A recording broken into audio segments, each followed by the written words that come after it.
The wait is over. Today we are introducing Colos IG Gold. Và chúng ta sẽ không cần phải chờ đợi nữa bởi vì hôm nay chúng ta sẽ cùng giới thiệu đến quý vị Colos IG Gold.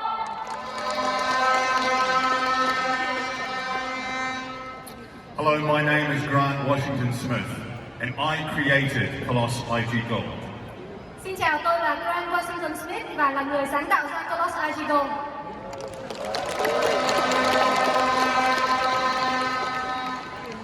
I am the co-founder and chief scientist of Chia Global New Zealand Limited. Tôi là nhà đồng sáng lập và là giám đốc khoa học của Colos Global New Zealand.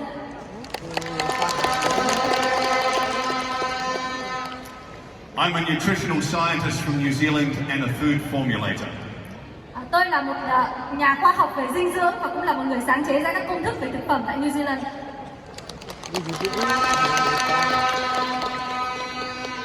For nearly 10 years, I worked in the United States for a company called Amway, where I managed a team whose job it was to go out and look for new technologies and new products to bring back into the Amway business. Và trong vòng khoảng 10 năm thì tôi đã từng làm việc trong một tập đoàn quốc tế có tên là Amway. Và ở đây thì tôi quản lý một team, một đội nhóm ở đó thì họ chịu trách nhiệm nghiên cứu và tìm kiếm các công nghệ để có thể đóng góp vào hoạt động kinh doanh của doanh nghiệp.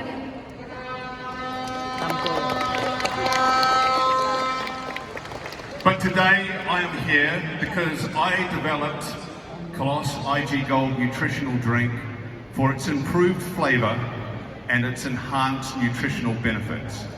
Và hôm nay tôi có mặt ở đây bởi vì là tôi đã phát triển ra sản phẩm Colos IG Gold, một thức uống dinh dưỡng với khẩu vị đặc biệt và đồng thời có những hàm lượng dinh dưỡng tuyệt vời.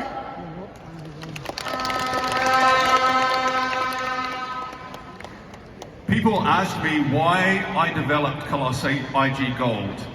I want to share a story, and that story starts with my son. Và có nhiều người hỏi tôi là lý do vì sao mà tôi đã sáng tạo ra Colos IG Gold, thì hôm nay tôi muốn chia sẻ đến quý vị một câu chuyện, và câu chuyện này được bắt đầu từ con trai của tôi. In 2019, my youngest son Fergus, who's an elite cyclist, earned himself a sports scholarship to a top United States university. Và vào năm 2019, con trai út của tôi là Fergus đã đỗ học bổng của một trường cao đẳng tại Mỹ, và anh ấy là một vận động viên đua xe chuyên nghiệp. Just weeks after he arrived in the United States to join the cycling team, COVID broke out and the university went into lockdown for the year. Và chỉ sau một vài tuần khi mà con trai tôi đến Mỹ để nhập học thì Covid đã xảy ra, và khi đó thì toàn bộ trường học đã phải giãn cách đóng cửa. As parents, my wife and I had a hard decision. Let our son continue to stay in the United States without the support of his family. Và khi đó thì với tư cách là cha mẹ thì tôi và vợ tôi đã có những quyết định rất là khó khăn, đó là tiếp tục để cho con trai tôi ở lại Mỹ để có thể tiếp tục theo học và sẽ không có gia đình ở bên cạnh. Or bring him back to New Zealand and miss his potential scholarship opportunity.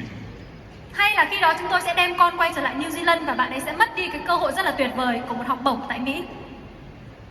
My wife asked me if there was anything I could do to help. I'm a nutritionist with a background in immune science. Và khi đó thì vợ tôi hỏi tôi là có cách gì hay không, bởi vì tôi là một nhà khoa học về dinh dưỡng và có một cái nền tảng về khoa học về miễn dịch. I knew of a very good botanical extract that had powerful antiviral activity. The problem with this extract was it had very poor absorption and bioavailability. Và khi đó thì tôi biết một loại chiết xuất thảo dược mà có tác dụng rất là tốt trong việc kháng virus. Tuy nhiên nó có một cái vấn đề là sự hấp thụ của thảo dược này vào cơ thể rất là chậm. But I had a solution. I previously developed an ingredient and filed a patent that improves absorption and bioavailability. Tuy nhiên thì tôi đã có một cách là trước đó thì tôi đã nghĩ ra một cái công thức mà làm sao để có thể đưa sản phẩm hấp thụ tốt hơn vào cơ thể, và tôi đã có đăng ký để có thể lấy bằng sáng chế cho nghiên cứu này. I took my formula to a friend in Utah in the United States who had a pharmaceutical manufacturing facility. Và tôi gửi công thức này cho một người bạn của tôi tại Utah, Mỹ. Anh ấy có một cái doanh nghiệp là chuyên sản xuất dược phẩm. They made 1,000 bottles, and they wanted to keep about half of them for themselves to give to their staff because they really liked the idea. Và khi đó thì họ đã sản xuất khoảng 1.000 chai sản phẩm và đề nghị với tôi là sẽ giữ lại một nửa trong số đó để sử dụng cho nhân viên của mình, bởi vì họ rất là thích công thức sản phẩm này. I sent many cartons of bottles for my son to use. Và tôi cũng gửi rất là nhiều chai cho con trai tôi để sử dụng tại Mỹ. He never suffered from symptoms of COVID during that time, despite the fact that his roommate ended up in hospital with COVID. Và trong suốt thời gian đó, con trai tôi đã không bị nhiễm Covid, mặc cho là bạn cùng phòng của bạn ấy đã phải vào nhập viện vì Covid-19. His entire cycling team started using this product, and they never got COVID. Và toàn bộ cái đội đạp xe của con trai tôi cũng đã sử dụng sản phẩm này và họ cũng đã không bị mắc Covid-19. Đấy, con ở bên đấy gửi sang.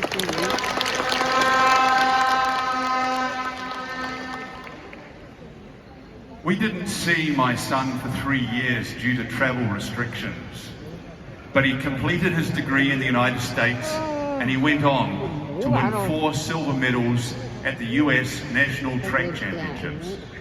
Và mặc dù là do những hạn chế về di chuyển nên trong suốt 3 năm chúng tôi đã không gặp con trai của mình, nhưng bạn ấy đã hoàn thành chương trình tại trường thể thao và đã 4 lần giành huy chương bạc trong các giải thi đấu đạp xe quốc gia.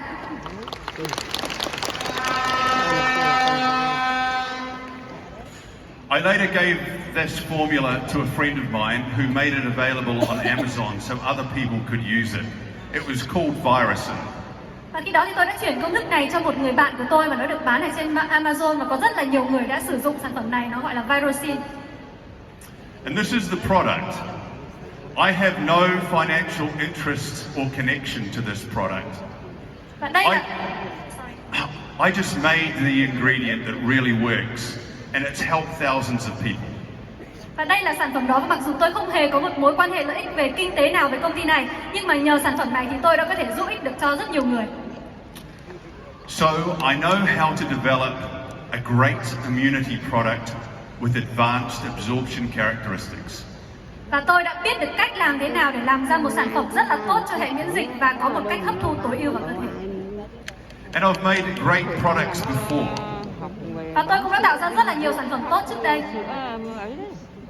I developed the product range that in 2014 was a finalist in the New Zealand Innovation Awards. Và tôi đã có sản phẩm được tham gia vào vòng chung kết của cuộc thi sản phẩm tốt nhất về thực phẩm của New Zealand năm 2014. Đấy, sữa đây không làm được. Another product range I created was a finalist in the World Beverage Awards in 2021 in Germany.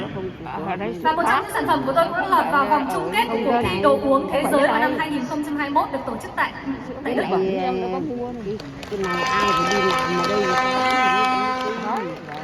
And I had another product which was a finalist in the World Food Awards, which was also in 2021. Và đồng thời tôi cũng đã có một sản phẩm được vào vòng chung kết của cuộc thi tự giải thưởng thực phẩm thế giới vào năm 2021.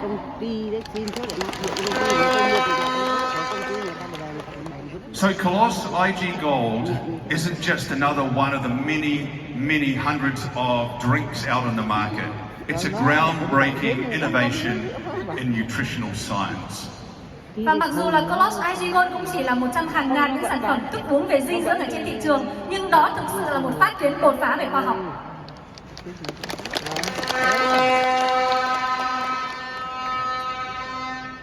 Let's introduce the story of our product. Và tôi sẽ kể cho quý vị nghe về câu chuyện sản phẩm của chúng ta.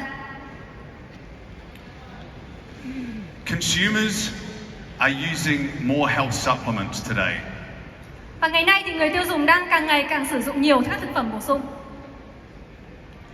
Vietnam is the fastest growing and most exciting market in Southeast Asia, and a lot of its growth is coming from people just like you. Và Việt Nam là một trong những thị trường tăng trưởng đột phá, đặc biệt là tại khu vực Đông Nam Á, và cái sự tăng trưởng đó phần lớn là nhờ những khách hàng như quý vị.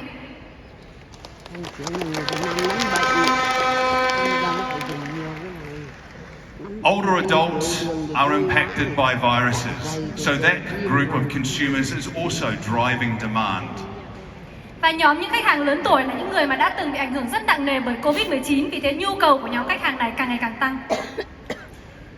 Many Vietnamese consumers believe that health supplements strengthen the immune system and protect them from COVID-19. Và có rất là nhiều người tiêu dùng Việt Nam tin tưởng rằng là với những sản phẩm bổ sung dinh dưỡng cho hệ miễn dịch thì sẽ giúp cho họ có tăng sức đề kháng chống lại Covid-19. And this is important because consumers prefer to boost their health rather than treat symptoms. Và điều này rất là quan trọng bởi vì là đa phần người tiêu dùng sẽ muốn làm thế nào để tăng cường sức khỏe hơn là đi điều trị các căn bệnh. In addition to immune health, the other major health-related concerns include digestive health and heart health. Và ngoài những cái vấn đề liên quan đến sức khỏe hệ miễn dịch thì người ta còn quan tâm đến sức khỏe của tim mạch và sức khỏe của hệ tiêu hóa. Probiotics are expected to achieve great growth rates with consumers because, again, consumers prefer to strengthen their digestive systems rather than treat digestive problems.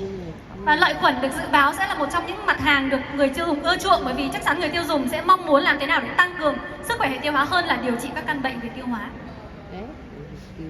We have developed a product that addresses 4 key areas of concern for Vietnamese consumers: immunity, bone health, digestive health, and diabetes. Và chúng tôi đã thiết kế một sản phẩm nó đáp ứng đủ 4 nhu cầu, 4 cái mối quan tâm hiện nay của người tiêu dùng Việt Nam. Đó là về hệ miễn dịch, về sức khỏe xương khớp, về sức khỏe tim mạch và về sức khỏe hệ tiêu hóa và căn bệnh tiểu đường.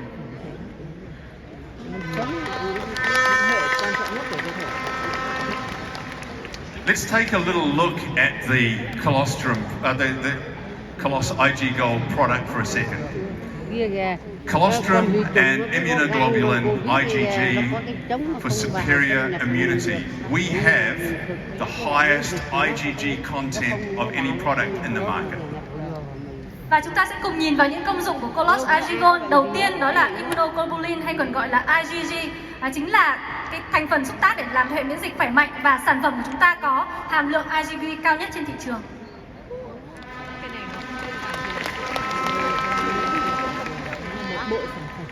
We have a formulation blend of calcium, vitamin D3 and vitamin K for higher bone mineral density and stronger bones, which a number of our competitors are missing one of those key ingredients. Và chúng ta có một công thức phối hợp giữa canxi, vitamin D3 và vitamin K làm giúp tăng cường mật độ xương khớp, và rất là nhiều những sản phẩm tương tự trên thị trường đang thiếu đi một trong những thành phần này. We developed biolactol for better absorption and protection of the IgG content in our product. Và chúng tôi đã phát minh ra công nghệ biolactol, là công nghệ mà giúp làm cho bảo vệ và hấp thụ tốt hơn IgG ở trong cơ thể của chúng ta. We use more fiber and prebiotics in our product for improving digestion and regularity. Và chúng ta cũng bổ sung thêm chất xơ cũng như là prebiotic vào trong sản phẩm để có thể giúp tăng cường sức khỏe của hệ tiêu hóa.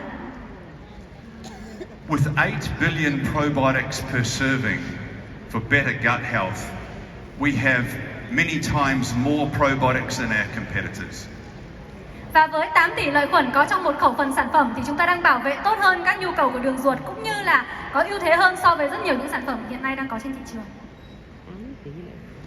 We have a lower glycemic index, which I'll explain shortly, but this is very important for anybody concerned about diabetes. Và chúng ta có chỉ số GI của sản phẩm tương đối thấp, và điều này rất là quan trọng, tôi sẽ giải thích tiếp theo. Nhưng đây là một mối quan tâm của rất nhiều những người đang có căn bệnh tiểu đường. We have lower added sugar in our product, which is really good for blood glucose control. Và hàm lượng đường trong sản phẩm thấp thì điều này rất là tốt để giúp có thể kiểm soát được hàm lượng glucose ở trong cơ thể. We asked a group of nutritionists to compare the formulation of Colos IG Gold with similar products in the market. We asked them to put the formulas in rank order from best to worst. Và chúng tôi có một nhóm các nhà khoa học cộng tác với nhau và chúng tôi đã yêu cầu họ, đề nghị họ có thể đánh giá được hàm lượng cũng như công thức của Colos IG Gold so với một số các sản phẩm tương đồng và thang điểm chấm là từ kém cho đến rất là tốt. Best immunity formula. Và công thức sản phẩm miễn dịch tốt nhất. Best bone health formula. Công thức tốt nhất cho xương khớp. Best gut health formula. Công thức tốt nhất cho đường ruột. Best formula for diabetes. Công thức tốt nhất cho những người có bệnh tiểu đường. Colos IG Gold was best in every class. Và Colos IG Gold được nhóm các nhà khoa học đánh giá là tốt nhất ở trong số những sản phẩm họ lựa chọn.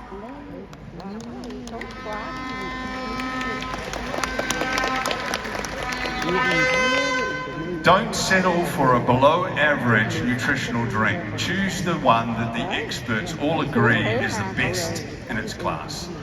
Vì thế đừng tìm kiếm một sản phẩm dinh dưỡng thông thường mà chúng ta hãy tìm kiếm và lựa chọn những sản phẩm mà được các nhà khoa học, các chuyên gia đánh giá là tốt nhất.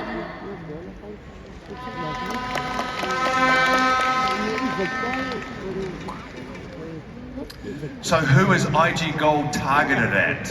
It's the whole family. It supports the needs and boosts the health of the whole family with bone health, gut health and immune health. Vậy thì nhóm khách hàng mục tiêu của Colos IG Gold là ai?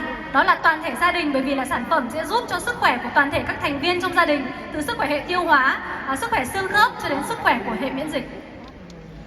And we can't forget athletes and people who live an active and healthy lifestyle. Và chúng ta sẽ không được quên nhóm các vận động viên, những người mà có những lối sống rất là trẻ trung, năng động, vận động thường xuyên. We talk a lot about the benefits of IgG when we're referring to colostrum products. But the colostrum used in IG Gold has another secret.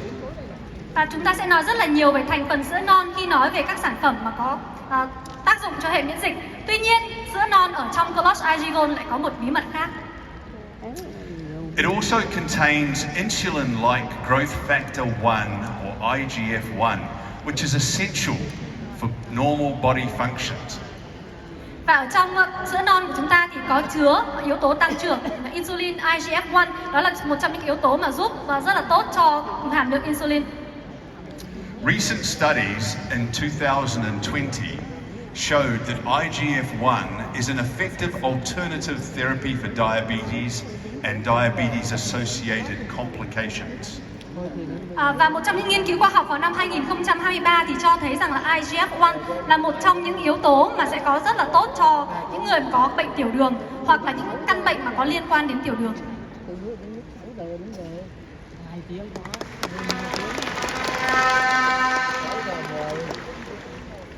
Why? Because IGF-1 improves insulin and glucose uptake into our cells. It reduces the extra glucose that the liver produces and it lowers overall blood glucose levels. Và IGF-1 nó có tác dụng như vậy bởi vì nó sẽ giúp hỗ trợ cho việc kiểm soát lượng glucose trong máu cũng như là điều chỉnh về những sự hấp thụ insulin cũng như là glucose trong cơ thể. And just as importantly, it improves blood lipid or blood fat profiles in diabetic patients. Và điều này thì cũng sẽ có hỗ trợ cho đến những cái quá trình mà tạo ra các mô mỡ cũng như là tạo ra chất béo ở trong máu. Colos IG Gold has a very low glycemic index, and glycemic index is a way to understand the effect that certain carbohydrates will have on blood sugar levels. Và chỉ số GI là một chỉ số, một trong những cái lượng đường ở trong sản phẩm. Và với một chỉ số GI rất là thấp của Colos IG Gold thì nó sẽ giúp điều chỉnh cho những người mà có những vấn đề về tiểu đường. The higher the glycemic index number is, the bigger the blood sugar spike will be, and that's a bad thing. Và chỉ số GI ở trong thức ăn càng cao thì nó sẽ có tác dụng càng xấu cho đến lượng đường ở trong máu. Foods and drinks with a glycemic index of less than 55 is recommended for diabetes, and Colos IG Gold has a low glycemic index of 30, making it a much better choice than our competitors. Và với những người bệnh tiểu đường thì được khuyến cáo là dùng các thức ăn và đồ uống có chỉ số GI dưới 50, và với chỉ số GI của Colos Gold là có 30 thì nó được khuyến cáo và phù hợp cho những người đang có căn bệnh tiểu đường.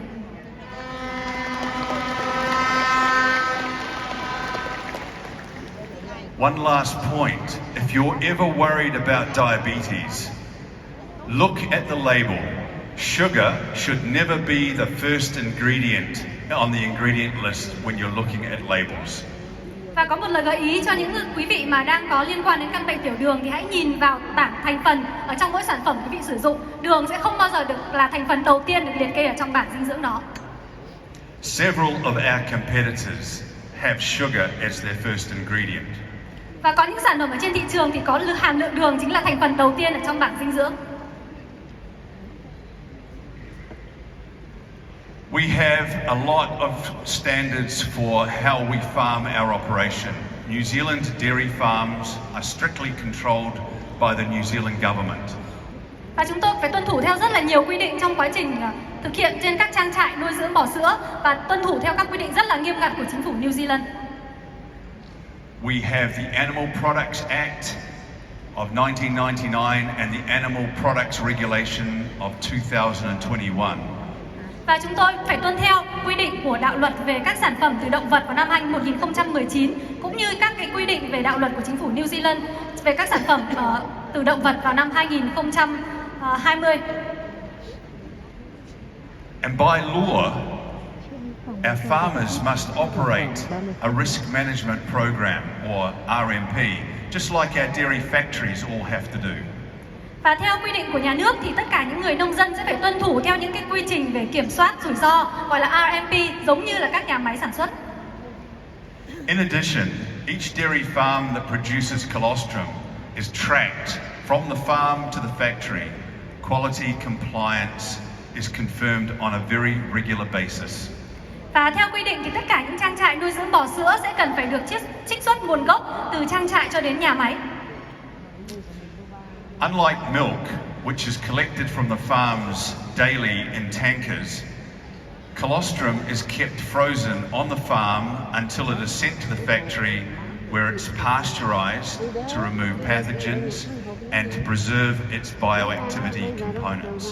Và không giống như là các sữa thông thường, sau khi được thu hoạch sẽ được chứa vào các bồn chứa. Ở đây thì sữa non sẽ phải được giữ lạnh, bảo quản đông lạnh từ trong nhà máy và từ trang trại cho đến khi được chuyển đến nhà máy để thanh trùng, để đảm bảo lại bỏ các cái tạp khuẩn cũng như là bảo tồn tất cả các chất dinh dưỡng có trong sữa non.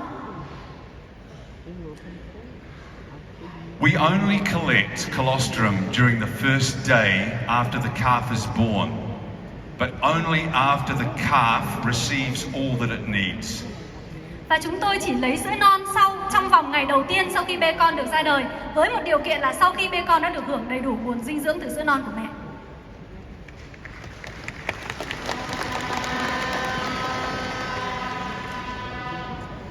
A healthy dairy cow produces far more colostrum than the calf will be able to consume. Và một con bò để lấy sữa khỏe mạnh thì có thể sản xuất nhiều sữa non hơn là bê con có thể sử dụng.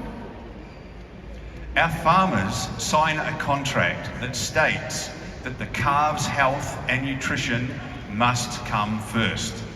Và tất cả những người nông dân sẽ phải ký một cam kết, đó là đảm bảo bê con sẽ được hưởng đầy đủ sữa mẹ cũng như là dinh dưỡng sau khi mà được sinh ra đời. As a company concerned about animal welfare, we've created a statement of ethical collection which describes exactly how 24-hour colostrum will be collected on the farm. Và công ty cũng là một doanh nghiệp tôn trọng những quyền lợi của động vật, vì thế chúng tôi đã ký những cam kết và đưa ra những tuyên bố về việc là đảm bảo quy trình thu hoạch sữa non 24 giờ đúng các cái quy định của nhà nước. But why is 24-hour colostrum important? Because the first 24 hours is when the bioactivity of colostrum and its effectiveness is at its peak. Và tại vì sao sữa non 24 giờ lại quan trọng như vậy? Bởi vì là trong khoảng thời gian này thì các hoạt tính sinh học cũng như là các dưỡng chất trong sữa non ở đỉnh cao nhất.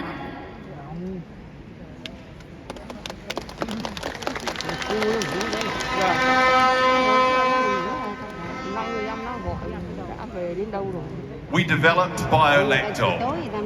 The biolactol molecule surrounds and protects the IgG molecule and enables it to be rapidly absorbed through the same pathways that omega-3 fish oil is absorbed into the body. Và chúng tôi đã sáng tạo ra công nghệ biolactone, và ở đây thì nó sẽ bao bọc lấy các phân tử IgG, và từ đó thì dinh dưỡng hạt IgG này sẽ được đi vào trong cơ thể giống như là cách nó đi qua cái môi, giống như là omega 3 trong dầu cá. This enhances the absorption of IgG, making the immune boost of colostrum more effective than our competitors. Và điều này thì sẽ làm tăng hoạt tính của IgG và sẽ làm cho nó có thể hấp thu một cách tốt nhất vào trong cơ thể. We have a patent application filed on biolactol, so the information we have on biolactol is still confidential to the patent office until that patent is approved and granted. Và chúng tôi thì đã xin để cấp bằng sáng chế cho công nghệ biolactone, vì thế cho nên tất cả những công thức của công nghệ này vẫn đang nằm trong vòng bí mật để có thể được công bố.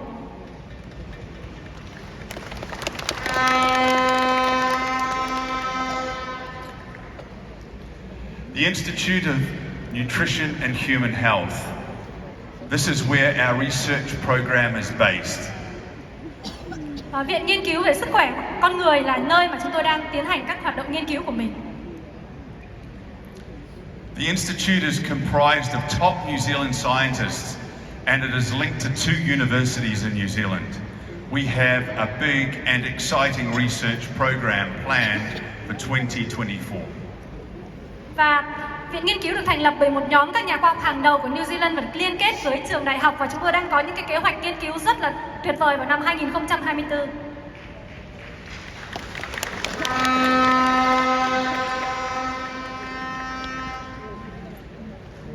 We have Dr. Paul Davies, who is New Zealand's leading expert in testing the effectiveness of bioactive ingredients. Và chúng ta có tiến sĩ Paul Davies là một trong nhà khoa học hàng đầu của New Zealand nghiên cứu về hoạt tính sinh học. Dr. Rob Martin, a leading formulator of many of New Zealand's best-selling products. Và tiến sĩ Rob Martin là một trong nhà khoa học mà đang sở hữu rất là nhiều những công thức nghiên cứu sản phẩm hàng đầu tại New Zealand. Dr. Peter Lurkey, who many of you will already know is a leading expert in colostrum. Và tiến sĩ Peter Lurkey là một trong những nhà khoa học mà có thể quý vị đã biết rồi, đó là một trong nhà khoa học hàng đầu về các sản phẩm sữa non. Ravi Kumaran, who is a member of the board of directors of the New Zealand Natural Health Products Association. Và ông Ravi là giám đốc của viện nghiên cứu những sản phẩm có thành phần tự nhiên tại New Zealand. And Pip Remihana is one of New Zealand's most respected technical experts in the production of specialized dairy products. Và tiến sĩ Pip là một trong những người mà chuyên ngành về những sản phẩm có thành phần từ sữa.